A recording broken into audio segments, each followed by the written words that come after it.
আল্লাহ কেন আমাদের এই কষ্টকর দুনিয়া সৃষ্টি করেছেন? তিনি তো সব জানেন, আগে থেকেই জানতেন এই দুনিয়া কঠিন আর অধিকাংশ মানুষ জাহান্নামে যাবে, অধিকাংশ তাকে বিশ্বাস করবে না, অধিকাংশ পাপ করবে। তা জেনেও আল্লাহ কেন বানাইলেন?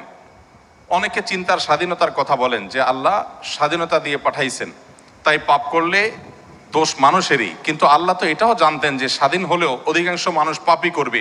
তাহলে কি বলা যায় আল্লাহ জাহান্নামে যাওয়ার জন্যই আমাদের বানাইছেন? এটা কি জুলুম না? ভাই আহমদ মুসা, এই প্রশ্নটি আপনার মতো আরো হয়তো অনেকের।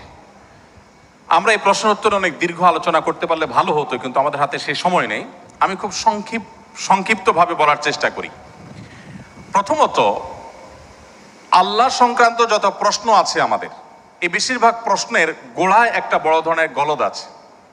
সে গলদটা হলো আমরা আল্লাহকে আমাদের মতো ধরে নিয়ে প্রশ্ন করি।